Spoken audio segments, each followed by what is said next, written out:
जीत की हार अभी बाकी है, धार अभी बाकी है, पार अभी बाकी है।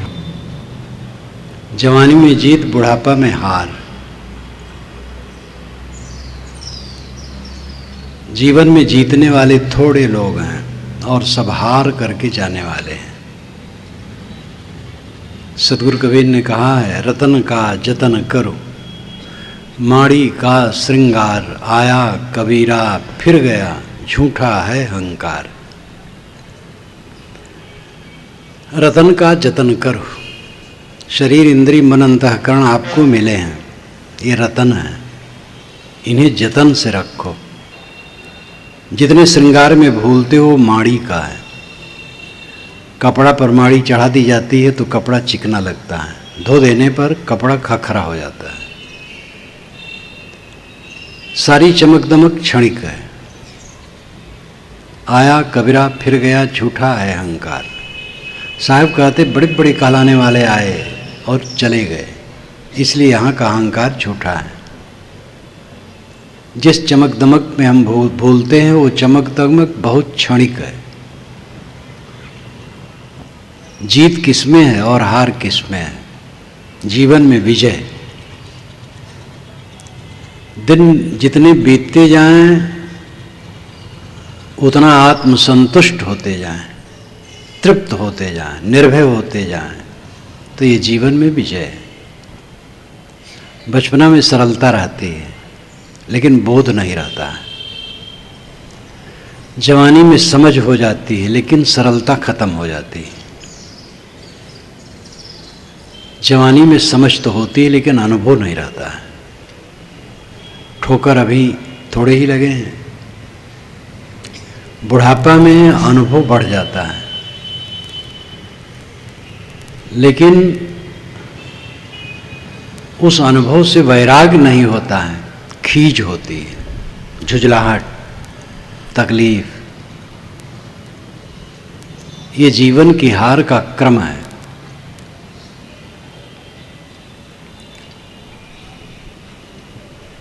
बचपना की सरलता, जवानी की समझ, बुढ़ापा का अनुभव, ये सब हम बनाए रख सकें तो जीवन में जीत होगी।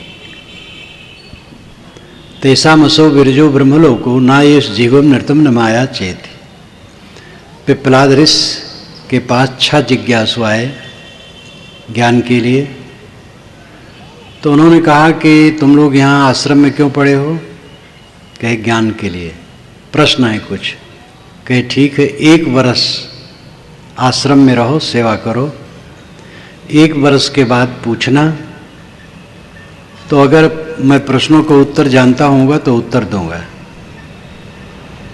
वो 1 वर्ष रह गए। गुरु भी कैसे और शिष्य भी कैसे, ध्यान दीजिए। पिप्पलाद ऋषि ये नहीं पूछते हैं कौन कौन प्रश्न है, कहते हैं अपना प्रश्न अपने पास रखो, साल भर के बाद पूछना, अगर मैं जानता हूँगा तो बताऊंगा। इतना लापरवाह गुरु और शिष्य भी ऐसे श्रद्धालु, साल भर रह गए प्रश्न पूछने के लिए। ये प्रश्न उपनिषद में बात आती है। सबके प्रश्न हुए, पिप्पलाद ऋषि ने उत्तर दिया। उसी दौरान में उन्होंने ये वचन कहा है, तेषामसो विरजो ब्रह्मलोको ना येष जीवम नृतम न माया चेति। निर्मल ब्रह्मलोक उसके लिए है जिसके मन में सरलता है, माया नहीं है, छल कपट नहीं है, और असत्य नहीं।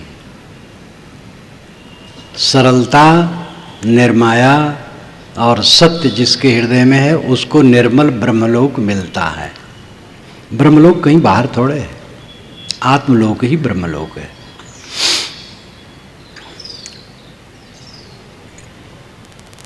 सरलता, समझ और अनुभव।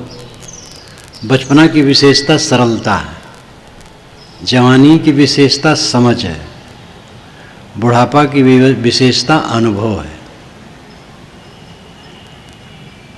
अगर ये सब को हम निखार के रख सकें तो जीवन में विजय है। इसको नहीं कर पाते हैं। बचपना की सरलता जवानी में खो जाती है। 2 बच्चे लड़ेंगे, मारपीट भी हो जाएगी, लेकिन कुछ समय के बाद आकर के खेलेंगे, वो बात भूल जाते हैं। जवान होने पर एक एक कुटेव आने लगता है। एक छोटे बच्चे को देखो, 4 वर्ष 6 वर्ष 8 वर्ष का है, दांत साफ हैं, आंखें मासूम, चेहरा निर्मल, छल कपट नहीं।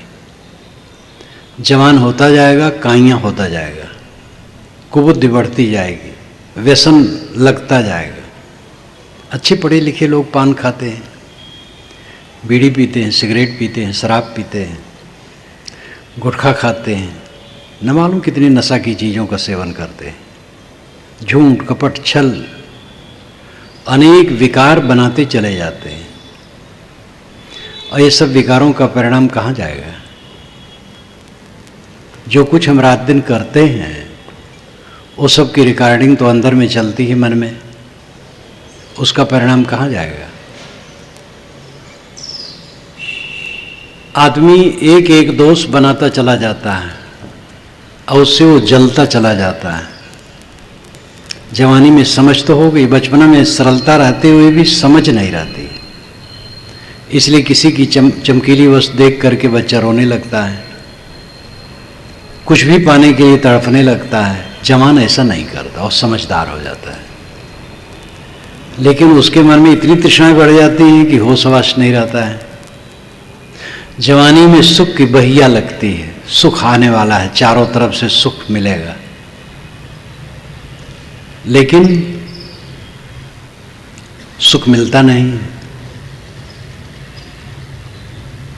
जवान भ्रम में है, बूढ़े तो समझ गए हैं, बाल पक गए, दांत उखड़ गए, चाम में सिकन आ गई, अब अभी भी सुख नहीं मिला। ये जवान लोग बूढ़ों से पूछ लें कि बाबा आपको सुख मिला है कि नहीं। अगर ईमानदारी से बताएं तो बता सकते हैं कि सुख कुछ नहीं मिला है। ये बूढ़े लोग मालूम होता बताना भी नहीं चाहते हैं, शायद सोचते हो हमें कोई नहीं बताया, हम इनको क्यों बताएं, ये भी भटके। लेकिन किसी जवान को बूढ़ा बताए भी तो जवान विश्वास करेगा? वो सोचेगा इन्होंने तो सुख ले लिया और हमें भटका रहे हैं। सुख के लिए भ्रम जवानों को रहता है कि सुख मिलेगा। बुढ़ापा तक पता लग जाता है सुख को कुछ नहीं मिलेगा, चांटे जीवन भर केवल चांटे मिलेंगे और कुछ नहीं मिलेगा। चांटे मिले तो वैराग होना चाहिए, वैराग नहीं होता है। परिवार से असंतोष मिला, मित्रों से असंतोष मिला, अपने लोगों से असंतोष मिला, अपने शरीर से कष्ट मिला, अपने मन से कष्ट मिला, सब तरफ से कष्ट मिला, लेकिन होश नहीं। चारों तरफ से कष्ट मिला तो वैराग होना चाहिए, निर्मोहता होनी चाहिए, लेकिन निर्मोहता नहीं होती है, खींच होती है, सब उल्टा। रोते रोते आदमी जन्मता है, शिकायत करते करते जीता है और पछताते पछताते मरता है। ये जीवन की हार है। जानवर रोते रोते नहीं जन्मता है,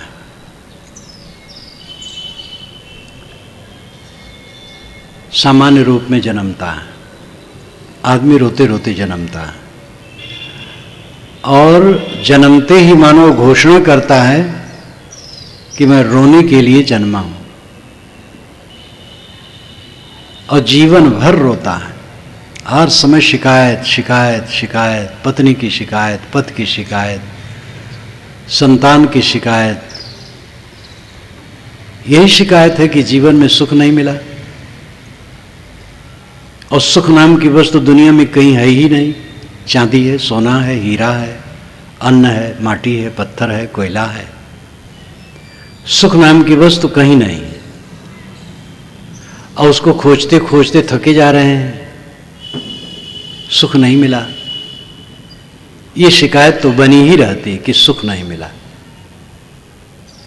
अवंत में पछताते पछताते आदमी मर जाता है। ये जीवन की हार है। हमारी समझ सही होना चाहिए। बुद्धि हृदय और इंद्रियां, ये तीन हैं। बुद्धि में समझ सही होना चाहिए, इंद्रियों में कर्म सही होना चाहिए, हृदय में धारणा सही होना चाहिए। बुद्धि में ब्रह्म है। अलौकिकता और चमत्कार में मनुष्य जुड़ा हुआ है। धार्मिक लोग इसको खूब फैलाते हैं। 2 नंबर का धंधा करने से व्यापार बढ़ता है, धन बढ़ता है। 2 नंबर प्रचार करने से धर्म बढ़ता है। वो धर्म होता है जनता, यानी मनुष्य और पैसा। यहीं पर प्रचार कर दिया गया होता। दिनेश भाई अगर अखबार में छपवा देते कि हमारे संत आ रहे हैं, आकाश मार्ग से आएंगे, अथवा जब यहां आएंगे निर्धन को धन, निपुत्री को पुत्र, रोगी को निरोग्यता, सब कुछ देंगे, वो महासिद्ध पुरुष हैं, तो यहां नहीं बहुत बड़े मैदान में बैठना पड़ता। बाबा लोग आज भी चमत्कार का प्रचार करते हैं। मुझे तो कई ऐसे संप्रदाय के संत ये भी कहते हैं कि आप व्यवहारिक नहीं, सारी बात जनता के सामने कह देते हैं। उनको भ्रम में रखना चाहिए। ग्रह लगन मुहूर्त का झंझट को डाला जाए तो लोग कमजोर हों। ग्रह टेढ़ा है, ग्रह आकाश में आपके ऊपर कैसे टेढ़ा है, और आपके ऊपर टेढ़ा तो हमारे ऊपर सीधा कैसे है, और टेढ़ा है तो पूजा करने से शांत कैसे होगा। सूरज की गर्मी पूजा करके कोई शांत कर सकता है? ये जो बल्ब जल रहे हैं इसको कोई स्विच ऑफ न करे, पूजा करके कोई बुझा सकता है? तो ग्रह कैसे शांत कर सकता है? लेकिन ग्रह लगा हुआ है, भूत प्रेत लगे हुए हैं, जादू टोना जंतर मंतर,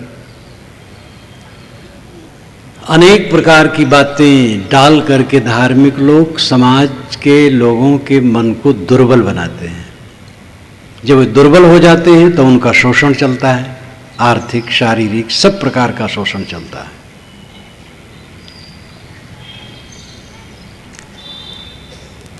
जन्म से कोई ऊंच और नीच होता है, ये दुर्बलता और मिथ्या अहंकार मनुष्य में डाला गया। जन्म से कोई नीच होता है, तलवार से किसी गला काट दिया जाए तो पाप है, लेकिन किसी के मन में बैठा दिया जाए कि तुम जन्म से नीच हो, ये महापाप है। और ये पाप बैठाया गया धर्म के नाम पर, भगवान की आज्ञा है। शास्त्रों में भगवान ने ऐसे ही कहा है, प्रभु की देन है। हम नीच जाति के हैं क्योंकि प्रभु ने ऐसा विधान किया है।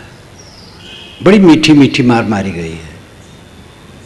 विष्णु पुराण में तो यहां तक लिखा है, घनंतम शपंतम परुषम वदंतम यो ब्राह्मणम न प्रणवेद यथारहम स पापकृत ब्रह्म दवाग्नि दग्धो बद्धश्च दंडश्च न चास्मदीय।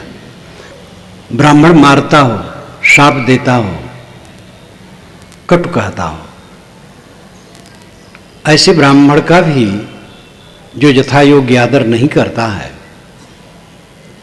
वह ब्रह्म दावाग्नि से दग्ध पापी है, उसको मार डालना चाहिए, दंड देना चाहिए। विष्णु भगवान कहते हो मेरा नहीं है, ये विष्णु भगवान के मुंह से कहलाया गया है। न चास्मदीय, वो मेरा नहीं है।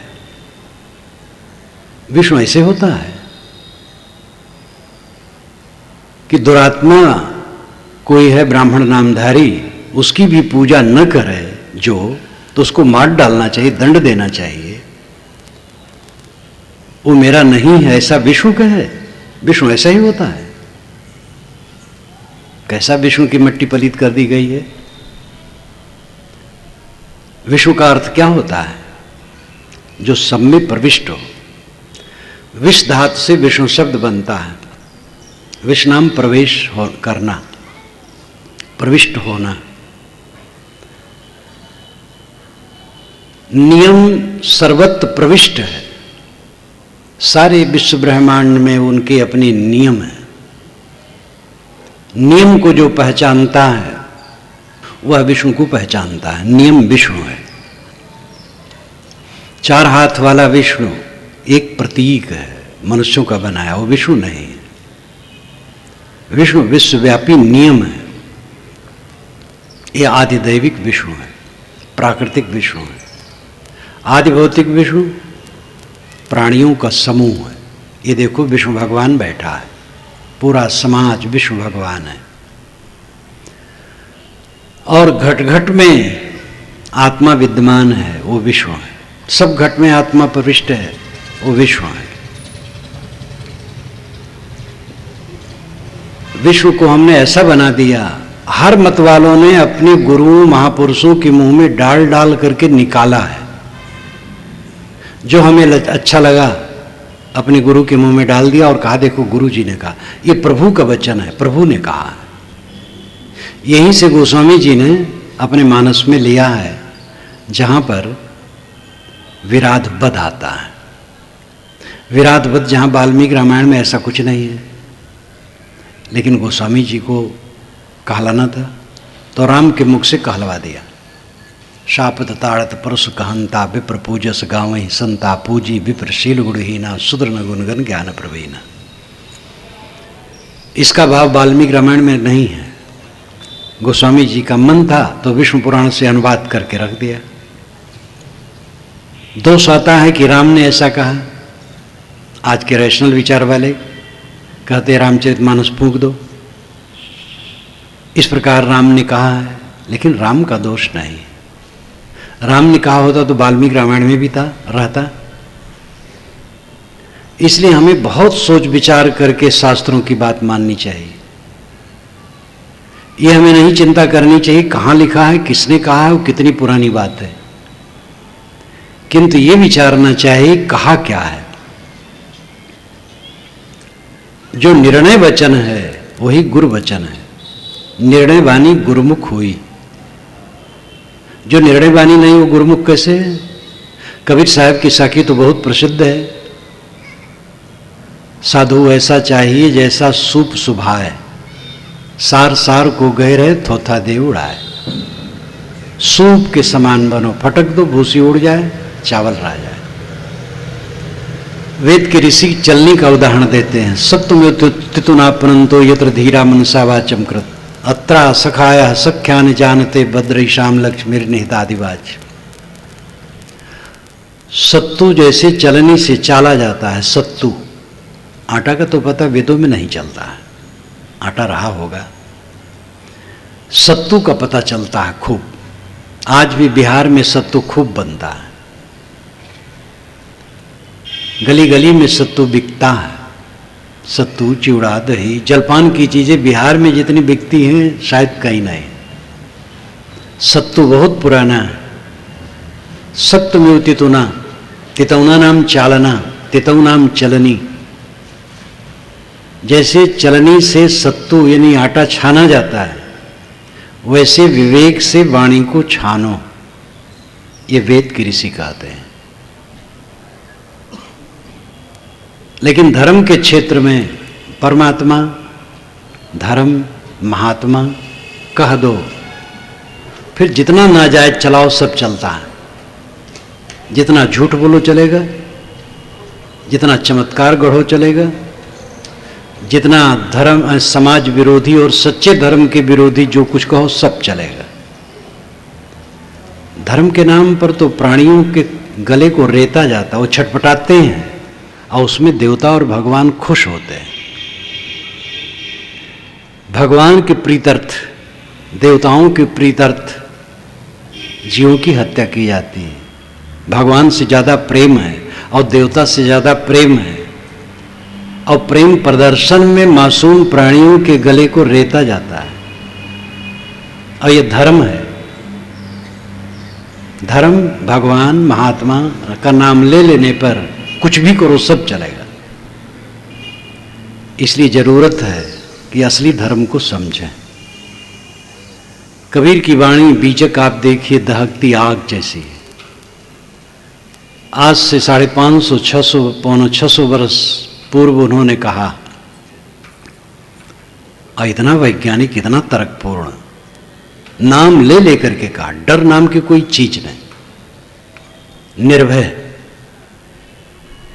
और वह उनकी निर्भयता दिन दिन चमकती चली गई। काहू के बच नहीं फुरे, काहू करामाती, मान बढ़ाई ले रहे हिंदू तुर्क जाति, बात ब्योते आसमान की मुद्दत निरानी, बहुत खुदी दिल राखते बूढ़े बिन पानी, कहें कबीर कासो कहो सकलो जग अंधा, साचे सो भागा फिरे झूठे के बंदा। किसी की बाचा सिद्धि हो रही है, कोई आकाश में उड़ रहा है, करामात दिखा रहा है, सब झूठे के बंदे सांचे से भागे फिरते हैं।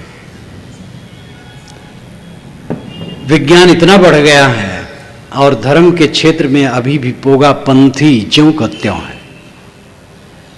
दर्जनों अवतार हमारे भारतवर्ष में इस समय हैं और उनसे कहा जाए आप राष्ट्र के सरहद पर क्या कर रहे हैं, और इतना पापाचार दुराचार चारों तरफ बढ़ा है, इसमें आप क्या कर रहे हैं, तो कहते हैं हम सब ये सब करेंगे, हमारा काम नहीं।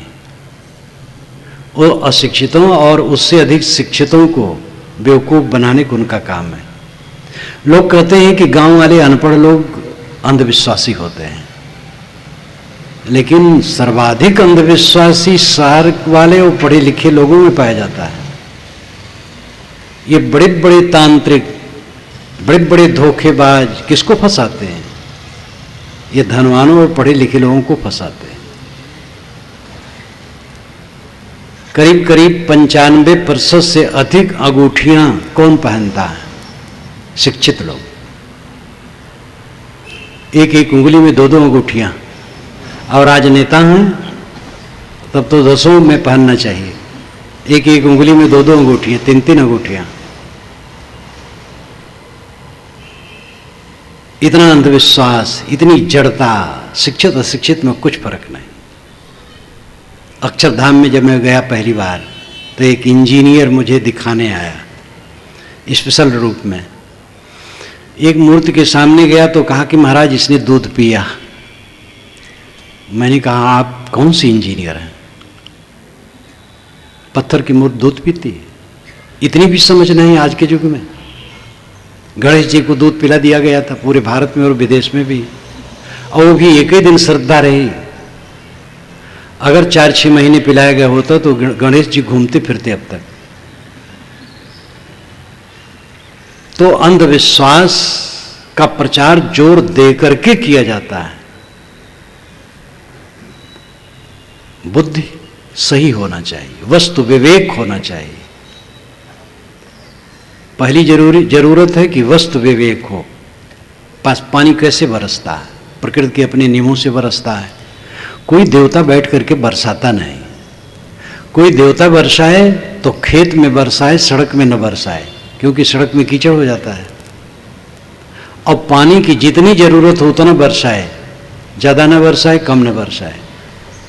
भूचाल क्यों लाएगा वो? भूचाल से कोई फायदा नहीं होता है।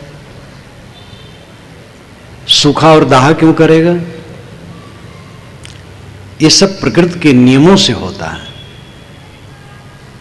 ये हमारी बुद्धि सही चीज का निर्णय करने वाली होनी चाहिए। इसलिए पहले समझ सही हो। बाहर से हमें कुछ प्राप्त होने वाला नहीं है। मोक्ष, परमात्मा, शांति, ये बाहर से प्राप्त होने की वस्तु नहीं है। जिसे हम प्राप्त करना चाहते हैं वो हमारे अंदर ही है। अपने को ठीक करना, हर दिशा में समझ सही होनी चाहिए। मनुष्य बराबर हैं, मूलतः बराबर हैं, अपने गुण कर्मों से ऊंचे नीचे होते हैं। जन्म से कोई छोटा और बड़ा नहीं है। वर्ण व्यवस्था के पक्षधर कहते हैं कि हम वैदिक सनातन धर्मी हैं। चारों वेदों में कहाँ लिखा है कि मनुष्य में जन्मजात कोई बड़ा और छोटा होता है? हम सनातन धर्मी हैं। ब्राह्मण वेद का अधिकारी है, शूद्र और स्त्री नहीं। किस वेद में, किस अध्याय और कांड में, किस सूक्त में, किस मंडल में लिखा है कि वेद पढ़ने की अधिकारी स्त्री और शूद्र नहीं? कहीं नहीं लिखा है। तो इस प्रकार ऐसी सी बातें की जाती हैं, अपने उनके मत के अनुसार ही नहीं रहता है। चारों वेदों में छुआछूत की बात की कोई पंक्ति मैंने नहीं पाई, बल्कि ये लिखा मिला समानी प्रभा सौ अन्न भागा, हमारी पौशाला एक हो, हम एक साथ भोजन लें। लेकिन वेद के पक्षधर अपने को कहते हैं कि स्त्री को अधिकार नहीं है, शूद्र को अधिकार नहीं है। शूद्र और स्त्री को पाप कर्म भी नहीं लगता होगा। अगर वो गलत कर्म करें तो उनको जेल नहीं जाना चाहिए। अगर पाप लगता है तो पुण्य भी लगना चाहिए, और पाप पुण्य लगते हैं तो ज्ञान के अधिकारी कैसे नहीं है? इतनी सी बात जो न जाने वो धार्मिक है और ज्ञानी है और विद्वान है और पंडित है। न ये शास्त्रोक्त है। शास्त्रों के मूल में क्या है? हिंदू शास्त्रों के मूल में वेद है। हरिद्वार में एक मीटिंग में जब ये बात आई तो एक मंडलेश्वर ने कहा आप ठीक कहते हैं, लेकिन मर्यादा तो मर्यादा। हम कहे कैसी मर्यादा? तो बोल नहीं पाए। मैंने कहा, उन्होंने कहा प्रमाण, तो हमने कहा प्रमाण, अंतिम प्रमाण क्या है, कौन ग्रंथ है? तो वेद कैसे कहें? वो जानते थे, विद्वान हैं। वेद में ऐसा नहीं है। गोलमोल रह गए। फिर मर्यादा, हमने कहा कैसी मर्यादा? तो वहाँ गद्दी लगी थी, तो गद्दी छोड़ दिए थे, तो छोटी छोटी गद्दी रख करके हम सब बैठ गए थे। तो दोनों हाथ उठा के कहा इसकी मर्यादा, व्यास गद्दी की। तो मैंने कहा एक धीवरी का बच्चा अगर ज्ञानी आवे तो इस पर बैठ सकता है कि नहीं? तो सब हंस दिए, वो भी शर्मा गए। व्यास गद्दी वेद व्यास के नाम से है। वेद व्यास धीवरी के बच्चे थे, उन्हीं के नाम से व्यास गद्दी कही जाती है। तो आज अगर कोई धीवर का बच्चा हो और ज्ञानी हो तो नहीं बैठ सकता है, तो बेचारे लज्जित हो गए। अपनी बात को हम पूर्वापर का विचार नहीं कर पाते हैं, क्योंकि नाजायज फायदा जो उठाते आए हैं वो उठाने का मन बना है। एक वर्ग को दबाओ, अपनी दादागिरी सिद्ध करो, लेकिन इतिहास आगे बढ़ता, पीछे लौटने वाला नहीं। कबीर जो आज से 500 वर्ष पूर्व चाहते थे कि मानव मात्र का समान अधिकार सभी दिशाओं में हो और कोई किसी को अछूत न कहे, अछूत कहे तो दंडित हो, वह कानून के रूप में आज ढल गया है। लोकसभा भवन और विधानसभा भवन में चाहे वर्ण व्यवस्था के पक्षधर बैठे हों, लेकिन वो एक कानून बनाने के लिए विवश हैं कबीर के विचारों के अनुसार, जो मानवतावादी है। और कबीर का विचार कबीर का नहीं है, आपकी सत्ता का है। कबीर जो कुछ कहते हैं आपकी बात कहते हैं, जनता की बात कहते हैं, मूल बात कहते हैं। समझ हमारी सब दिशा में साफ होनी चाहिए। मनुष्य समान है, हर मनुष्य कल्याण का अधिकारी है, हर मनुष्य अपनी योग्यता के अनुसार कहीं भी किसी तरफ विकसित हो सकता है। ये पक्की समझ होनी चाहिए। कोई संप्रदाय सत्य का ठेकेदार नहीं है, क्योंकि अलौकिकता एक झूठी धारणा है। सारी पुस्तकें मनुष्यों की बनाई है, सारे महापुरुष केवल मनुष्य हैं, सारे संप्रदाय मनुष्यों के चलाए हैं। अलौकिकता नाम की कोई चीज नहीं है, एक स्वतः प्रमाण कुछ नहीं है। कोई ईश्वर एक बैठा होता जोरावर आकाश में और वो किताब भेज देता, हम सब मान लेते। ऐसी कोई किताब नहीं जिसको सब माने। भारत के कानून को भारत भर के लोग मानते हैं, लेकिन ऐसी कोई किताब नहीं जिसको सब माने। इसलिए जरूरी है कि हम और आप मेल मिलाप से बात करें। आपकी किताब को हम पढ़ें, हमारी किताब को आप पढ़ें, और सबके विचारों को समझें, बूझें और निर्णय करें और सत्य लें। अपनी कहे मेरी सुने, सुन मिल एक होए, ये कबीर साहब का वचन है। अपनी बात कहे, मेरी बात सुने और सुन करके मिल करके एक हो जाए, इसकी आवश्यकता है। जैसे वर्ण व्यवस्था और जात पात के क्षेत्र में दादागिरी चली, और आज भी उसका असर है, वैसे सांप्रदायिकता की दादागिरी चली। हम आस्तिक हैं, तुम नास्तिक हो। यज्ञ करने वाले पशुवध करते थे, वे आस्तिक बने थे। तथागत बुद्ध, महावीर स्वामी, जीव हिंसा को रोके, उनको नास्तिक कहा गया। स्वामी शंकर को वैष्णव नास्तिक कहते हैं, स्वामी शंकर उनको नास्तिक कहते हैं। स्वामी दयानंद ने सबको नास्तिक कहते हैं। हम आपको नास्तिक कहते हैं, आप हमें नास्तिक कहते हैं। और हर जगह ये लीला है। इस्लाम परंपरा में, ईसाई परंपरा में है, बौद्ध मत में एक दूसरे कटाकटी, जैन मत में, कबीर पंथ में, कबीर साहब का खास ज्ञान तो अमुक कबीर पंथ की शाखा में आए, दूसरे में नहीं। सब जगह ये रोग है और ये दादागिरी बिल्कुल बेकार है। सत्य सबके अंदर में है, सत्य सबका अपना स्वरूप है। जो जितना उसको परिमार्जित करके शुद्ध कर ले, अपनी दशा में आ जाए, उसका कल्याण होगा। संप्रदाय, सारे संप्रदाय आदरणीय हैं।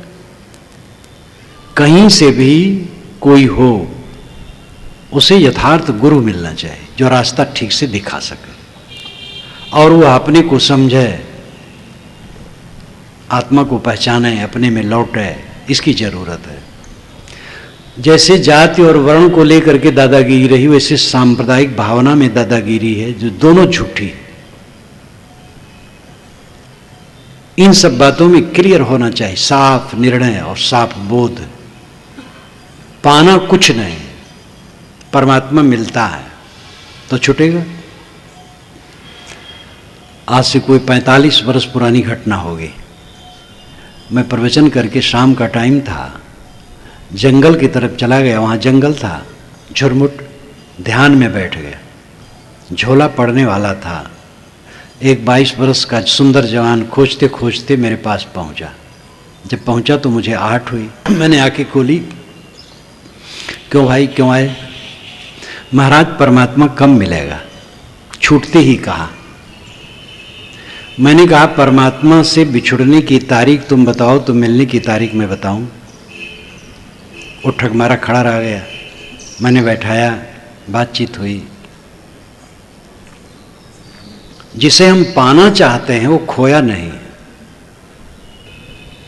संग चले सो धन है, संतो छूट जाए सो माया। पाना नहीं है, समझना है और ठहरना है। परमात्मा पाना है, मोक्ष, ईश्वर दर्शन की बड़ी चर्चा है। ऐसे ऐसे लोग हैं कहते हैं हमने ईश्वर का दर्शन किया। उनसे पूछो, ये आप नहीं कहे कि जो देश दुनिया में सर्वत्र पाप हो रहा है, कहते कि ईश्वर रोक दे? ऐसा पूछो तो बगली झाँकने लगते हैं। दर्शन जिसके होते वो ईश्वर होता है। दर्शन तो रूप का होता है और रूप विषय है। वेदों में कहीं नहीं लिखा है ईश्वर का दर्शन होता है, शास्त्रों में भी नहीं लिखा, उपनिषदों में भी नहीं लिखा है। आत्म साक्षात्कार की बात है। ये पुराणों महाकाव्यों में लिखा गया है। बहुत लंबा चौड़ा पुराण और महाकाव्य कहते हैं। बौद्धों और जैनों के विचार फैल गए थे। पंडितों के तब तक यज्ञ याग होते थे, आम जनता को कुछ नहीं मिलता था। बौद्धों जैनों के विचार फैल जाने से पंडित लोग नए नए ग्रंथों की रचना की, जिसमें स्थूल बातें बहुत थी।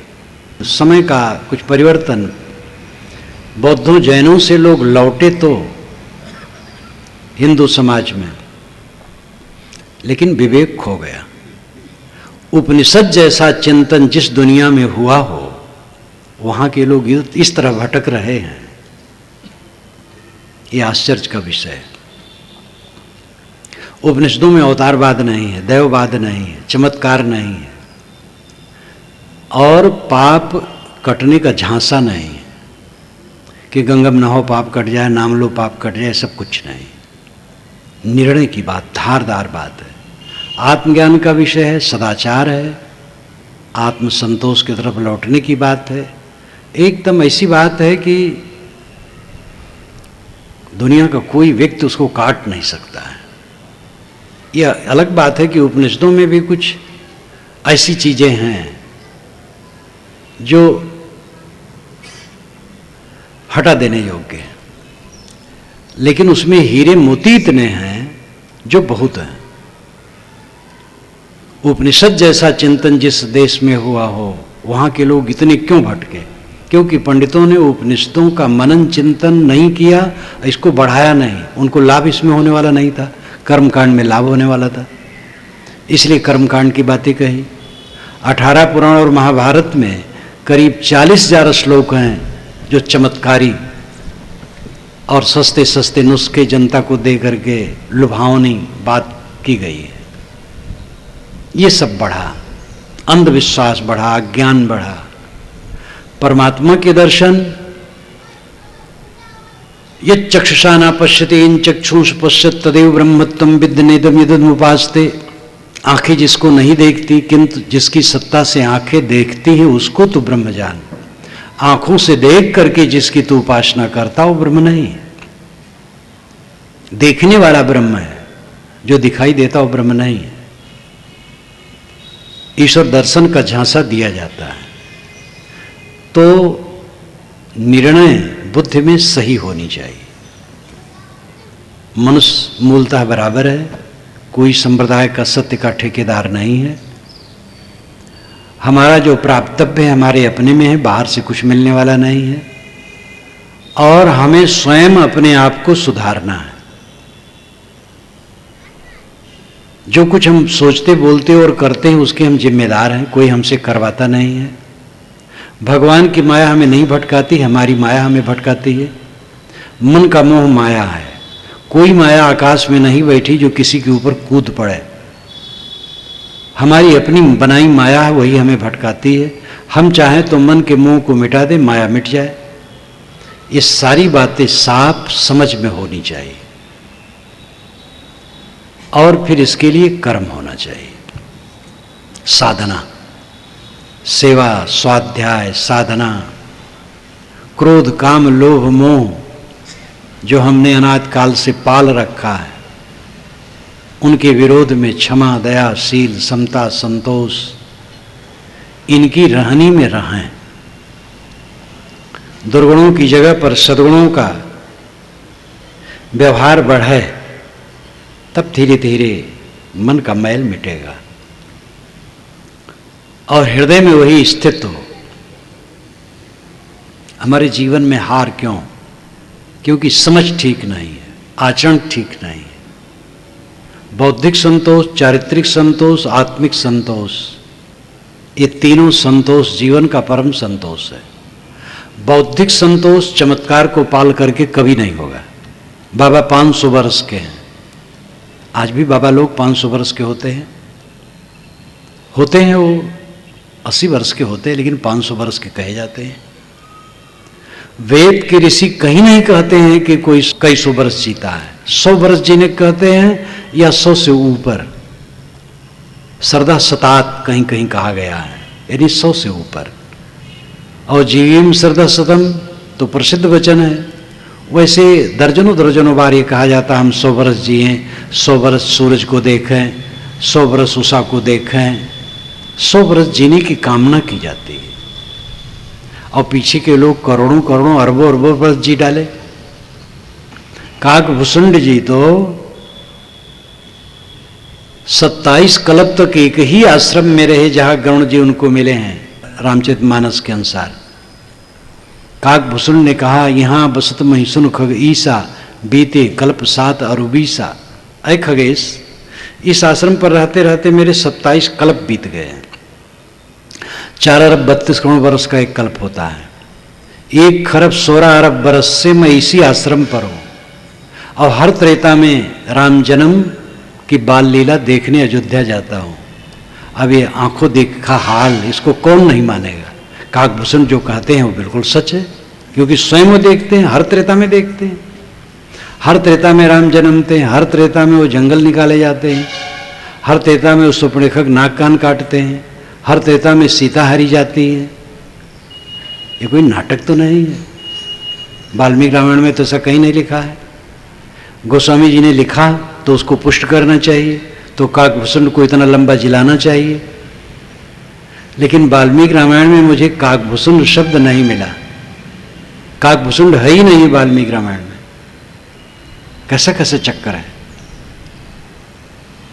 1,16 अरब वर्ष एक ही आश्रम पर है। ये सब धर्म ग्रंथ हैं, मान्य है, तो क्या मान लेना चाहिए सब बात? विचारो। 55 वैदिक मुद्दों को कलिवर्ज कह करके आज से 1000 वर्ष पूर्व पंडितों ने त्यागने की राय दी है। ध्यान दीजिए, 55 वैदिक मुद्दों को आज से 1000 वर्ष पूर्व पंडितों ने कलिवर्ज कह करके पुस्तकें लिखी और उन्होंने त्यागने की राय दी, और सब वैदिक मुद्दे हैं। और कहा एक कलिवर्ज है। जो लोग कहते हैं कि वैदिक परंपरा में कुछ शोधा नहीं जा सकता, प्रत्यक्षी पंडितों ने 55 मुद्दों को हटा दिया। जो कहते हैं कि वैदिक लोग पोगापंथी होते हैं, ये भी ठीक नहीं है। पोगापंथी होते तो ये शोध क्यों डालते? पोगापंथी हम जिनको बहुत कहते हैं कि बड़े सांप्रदायिक होते, वे भी शोधते हैं। कम बेश सब जगह शोधना है। ये जो संस्कृत सभ्यता का प्रवाह है और धर्म के नाम पर जो कुछ भी है उसमें स्थिर थोड़े रहता है। असली धर्म स्थिर रहता है।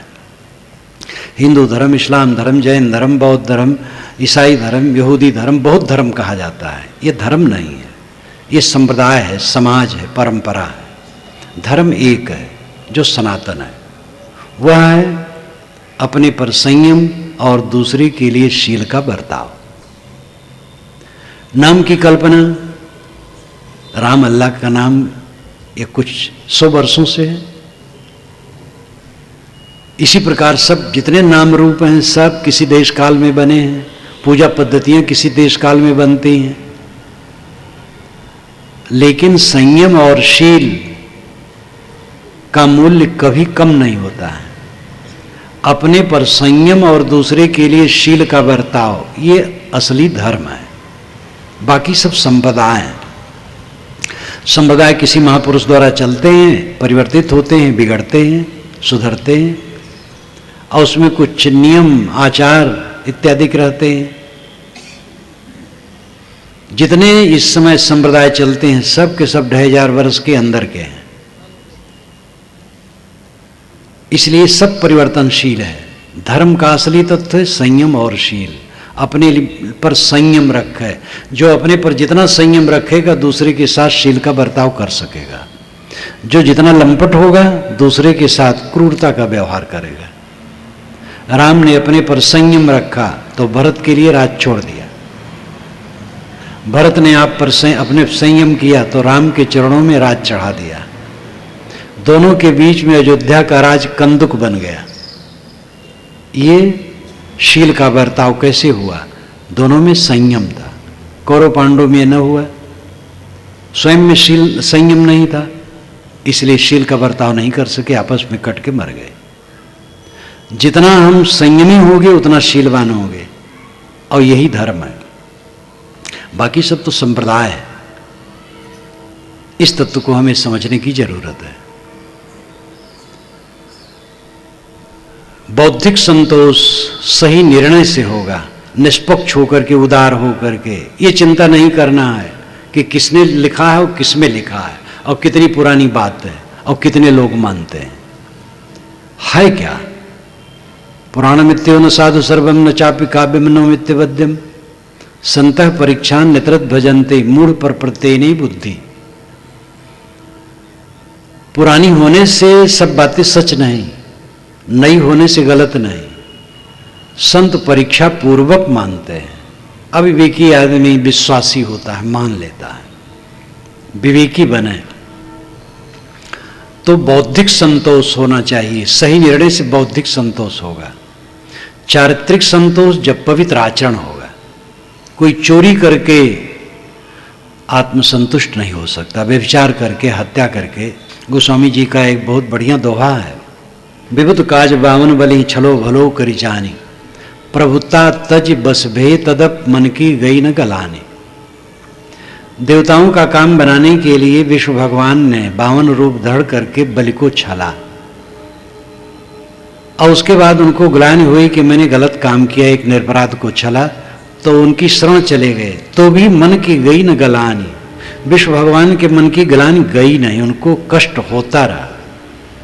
विष्णु भगवान ने जब गलती की और उनको दुख होता रहा, पाप उनको सताता रहा, हम गलत करेंगे तो कैसे नहीं सताएगा? ये विचार करने की बात है। वैसे अपने आप में कोई ऐसा विष्णु नहीं हुआ है जो बलि को छला है। वेद में ये बात आती है, ऋग्वेद में करीब करीब 24 बार ये बात आती है। विष्णु के 3 पाद, विष्णु के 3 कदम 24 बार आते हैं, और एक बार जो आता है वो ज़्यादा प्रसिद्ध है। पंडित लोग कर्मकांड में भी उसका विनियोग करते हैं।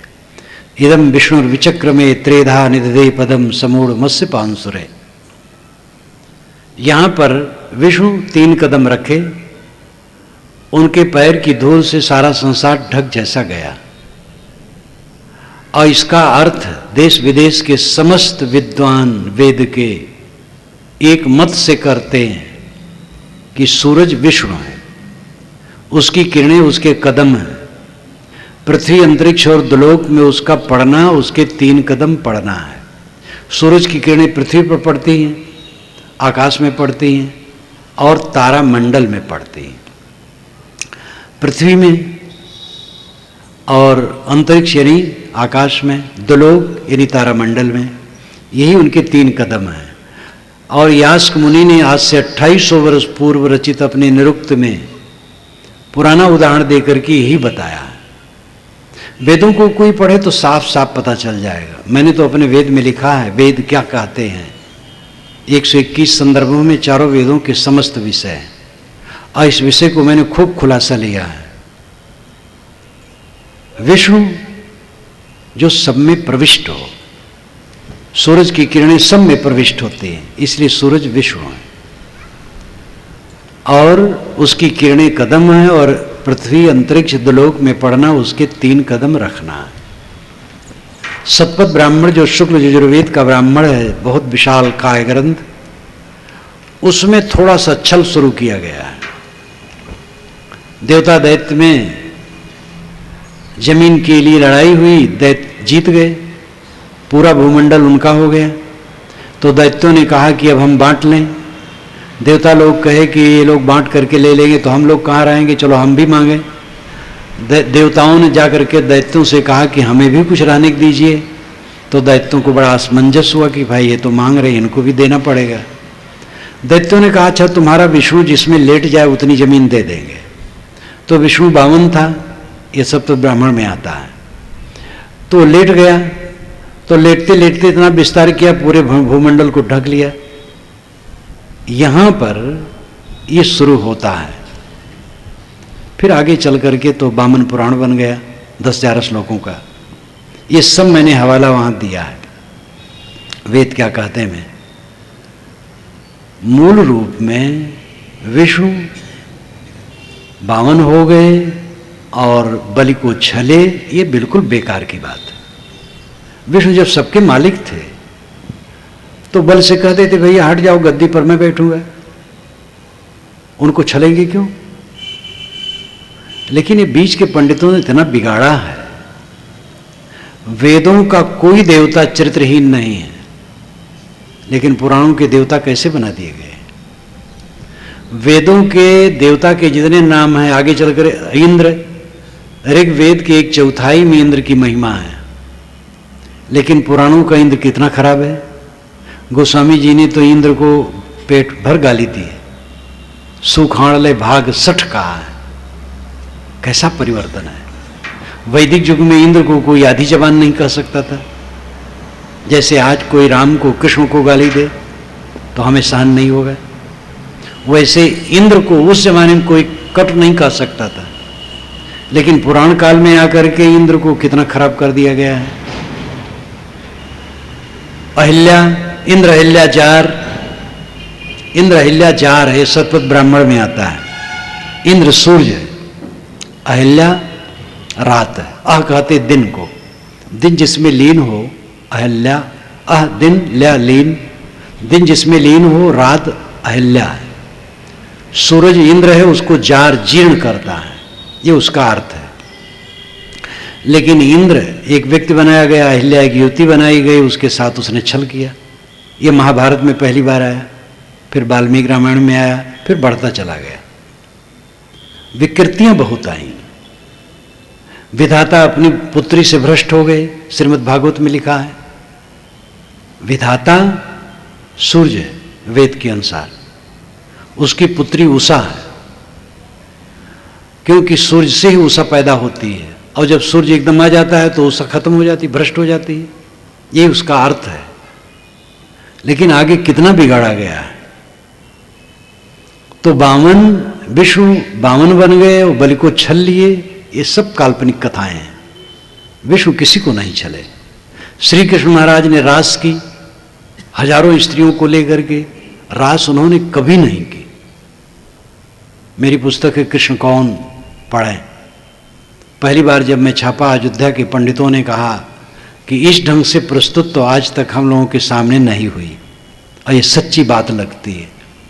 श्री कृष्ण महाराज को रसिया बना डाला गया। कैसी कैसी विकृतियां हुई हैं। इन सब बातों में हमें जगने की जरूरत है। कृष्ण कौन जब मैंने दिया मध्य प्रदेश के मुख्यमंत्री को, जो अभी बेचारे हटा दिए गए, गौर को, कई वर्ष पूर्व एक सभा में मेरे आए थे। तब मध्य प्रदेश में भारतीय जनता पार्टी का ही राज्य था और वे कैबिनेट मंत्री थे। तो मेरी सभा में आए थे रायपुर, उनको दिया तो बहुत खुश हुए। कहे कि मैं ऐसी चीज चाहता था कि श्री कृष्ण के विषय में इतना स्वस्थ स्वरूप कहीं मिले। बहुत खुश हुए। तो समझ में भ्रम बहुत है, और इसके लिए उदार बन करके निर्णय को समझने की आवश्यकता है। हमारी बुद्धि निर्भ्रांत हो, आचरण पवित्र हो, बौद्धिक संतोष, आत्मिक संतोष, चारित्रिक संतोष। मैं कह रहा था कि कोई व्यभिचार करके, हत्या करके, चोरी करके चारित्रिक संतोष कैसे पा सकता है? गलत काम करके चारित्रिक संतोष कैसे मिले? कोई भी हो। और दुनिया की वस्तुओं में लोभा करके आत्मिक संतोष कैसे मिलेगा? ये चमक दमक कितने दिन की है? जवानी कितने दिन की? पद कितने दिन का है? मान बड़ाई प्रतिष्ठा, ये गुरुओं की गद्दियां कितने दिन की है? सब क्षणिक, सब क्षणिक, सब क्षणिक। गृहस्थ लोग अपने घर परिवार में डूबे और महात्मा लोग अपने मठ और शिष्यों में डूबे, तो दोनों बराबर हैं। प्रकृति के द्वारा कहीं क्षमा नहीं है। ज्ञानियों ने बना लिया है कि ज्ञानियों के साथ जो दुर्व्यवहार करता है, तो ज्ञानी से जो गलती होती है उसका फल उसी को मिलता है। और ज्ञानियों की जो सेवा करने वाले उनके भक्त हैं, तो ज्ञानी जो सत्कर्म करते हैं उसका फल सेवकों को मिलता है। ये बिल्कुल बेकार की बात है। वो ज्ञानी कौन है जो दुष्कर्म करे? ज्ञानी मुनि हो चाहे जो हो, जो करेगा सो भरेगा। न तो इन गुरु बाबा को संतोष मिलने वाला है, न सेठ बाबा को संतोष मिलने वाला है, और न राजनेता बाबा को संतोष मिलने वाले हैं। ये बाहरी चमक दमक में जितना बोलेंगे सब केवल संतोष मिलने वाला है। इस चमक दमक से ऊपर उठना होगा।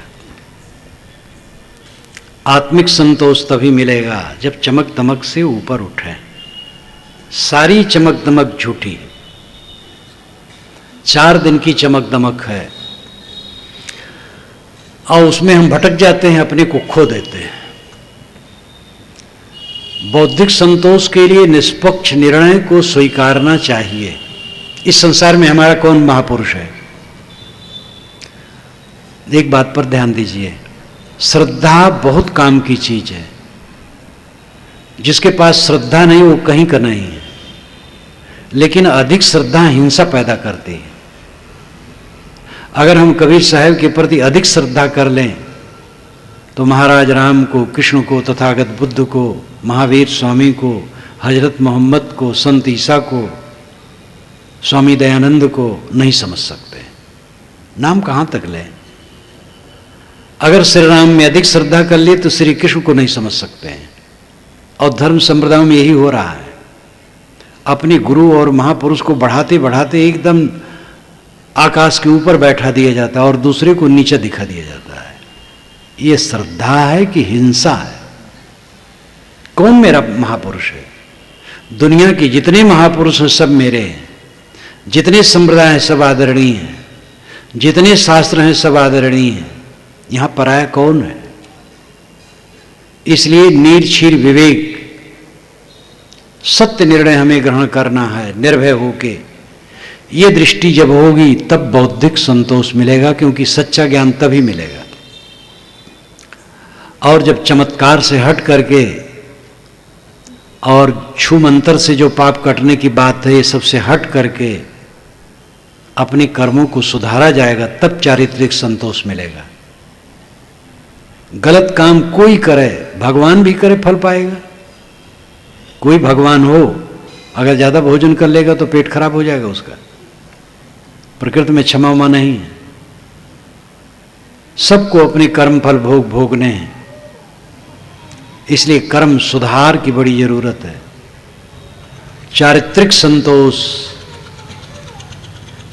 जब इस पर विश्वास होगा कि जो हम सोचते बोलते और करते हैं उसके हम जिम्मेदार हैं और उनको सुव्यवस्थित करें, तभी शांति मिलेगी, तब चारित्रिक संतोष मिलेगा।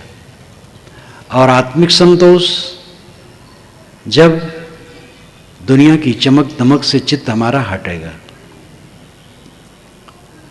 जीवन जितना बीते हमें शांति, गहरी शांति में पहुंचते जाना चाहिए। और होता है उल्टा।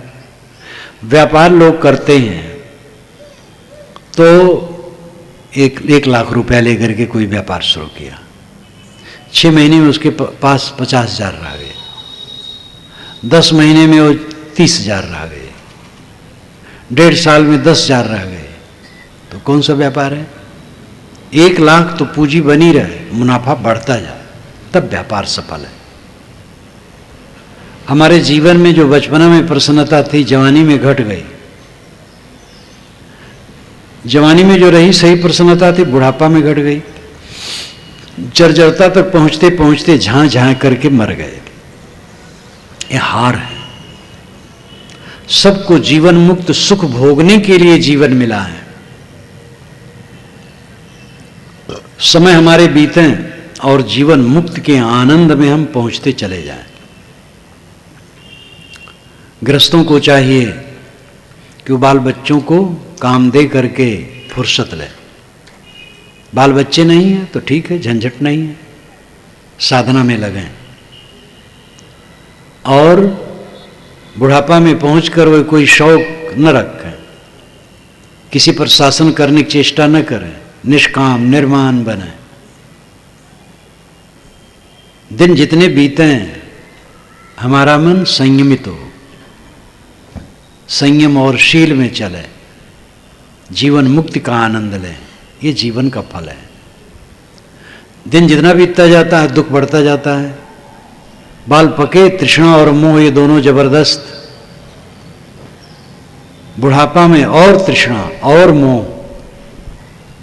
एक धनी आदमी इसी गुजरात में, एक ही लड़का, पिताजी बड़ी तृष्णा वाले।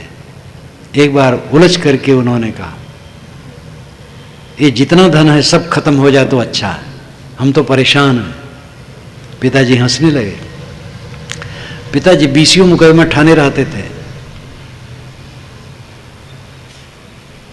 तो ये आश्चर्य होता था कि जो जवान है वो तो नहीं चाहता है सब झंझट, लेकिन बूढ़े एक की बात नहीं है, अनेकों की बात है।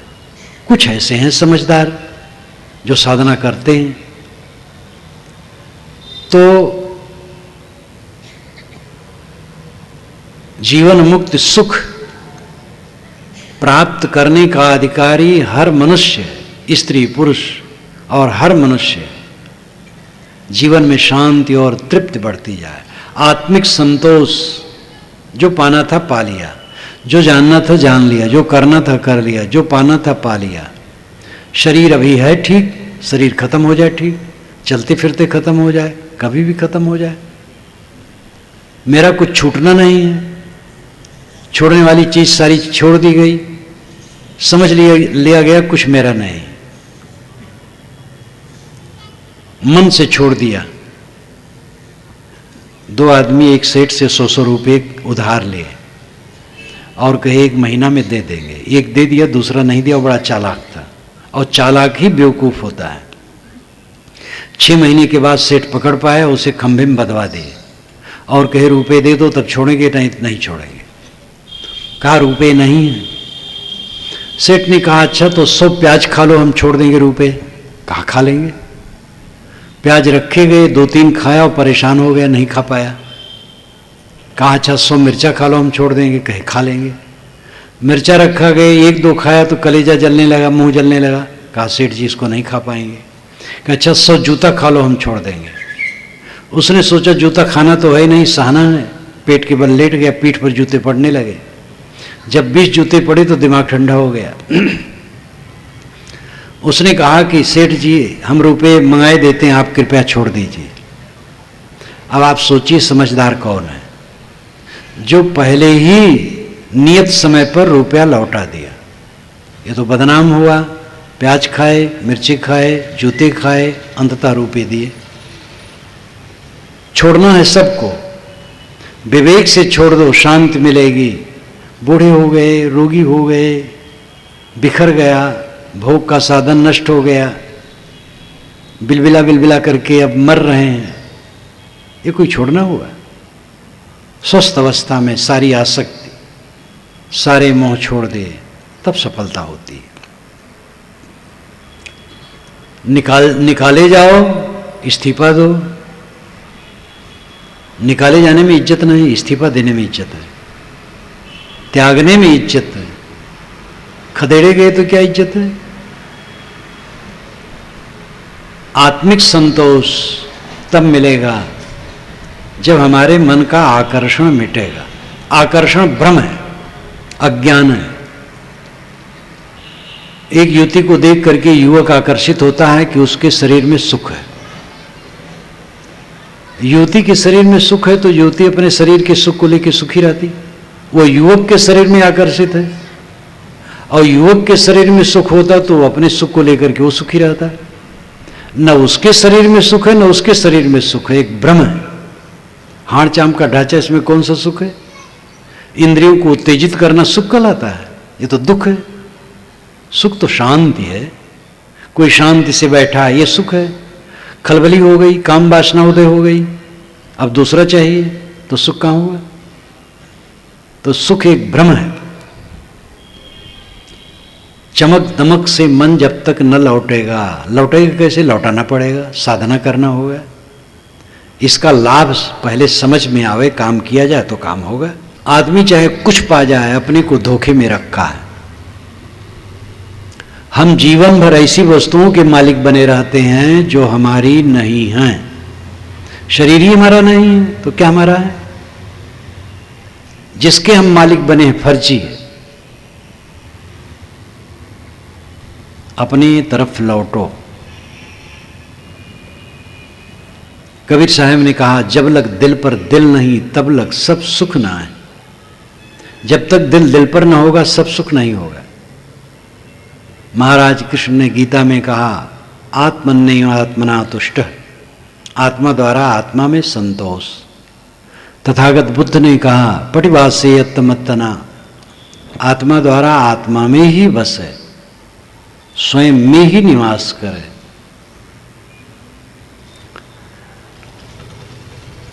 हमारा प्राप्तव्य बाहर नहीं है। सनत कुमार ने नारद को समझाते हुए आज से हजारों वर्ष पूर्व कहा था, ये वही भूमा तत्सुखम नाल्पे सुखमस्ति भूमयु सुखम। भूमा में सुख है, अल्प में सुख नहीं है। सारा संबंध अल्प है। भूमा आत्मा है, आत्मा में लौट आने में सुख है। यत्र नानद पश्यत नानद श्रृणोत नानद विजानात स भूमा। जब दूसरे को नहीं देखता, दूसरे को नहीं सुनता, दूसरे को नहीं जानता, ये भूमा की दशा है। ध्यान, असली ध्यान क्या है? कुछ न सोचना ध्यान है। पहले तो अपने मन को किसी आधार बिंदु में ठहराना ध्यान है। आंखें बंद की, बंद आंखों में जो अंधकार प्रकाश दिखाई देता उसमें मन को ठहराया, ये दृष्टि योग है। सांस आती जाती अपने आप, सांस पर मन ठहराया, ये स्वर योग है। नाद उठता है खोपड़ी में, मशीन कोई भी चलती है तो उसमें ध्वनि होती है, ये तो रात दिन चल रही है। कान बंद करने पर धुन सुनाई देती है, वो नाद योग है। किसी गुरु संत का चित्र मन में ले लिया, उसे मन को ठहराया, ये साकार योग है। ये मन को पहले ठहराने के तरीके हैं, लेकिन अंतिम ध्यान है सारे विचारों को छोड़ देना। नदी के तट पर बैठा व्यक्ति नदी की तरंग मालाओं को केवल देखता है कि बह रही है, उसमें खुद नहीं बहता है। ऐसे मन को देखो, मन में बहो ना। देखते देखते मन शांत हो गया, बस स्थिर पद है। मन की शांति समाधि है। योगश्चित्त वृत्ति निरोध, चित्त की वृत्तियों का निरोध योग कहलाता है। कुछ न सोचना ध्यान है। यत्र नानद पश्यत नानद शृणोत नानद विजानात। दूसरे को नहीं देखता, दूसरे को नहीं सुनता, दूसरे को नहीं जानता, वो समाधि है। रूमी साहब ने कहा, चश्म बंदो गोश बंदो लब्य बंद गर्नबीनी सर्रेहक बर्मन बखन। ईरान के संत रूमी साहब बहुत बड़े संत हुए हैं इस्लाम में। उन्होंने कहा, चश्म बंदो आंखें बंद कर लो, गोश बंदो कानों को बंद कर लो, लब्य बंद ओठों को बंद कर लो, गर्नबीनी सर्रेहक बर्मन बखन। इतने पर सत्य के दर्शन न हो तो मेरा मजाक उड़ाना, अपने को समेट लो।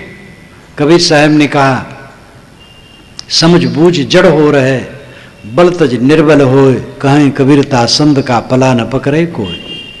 पहले समझ बूझ ले, फिर अनाड़ी बन जाए और सारे घमंड को छोड़ करके निर्मानी हो जाए, उसका पल्ला कोई नहीं पकड़ सकता है।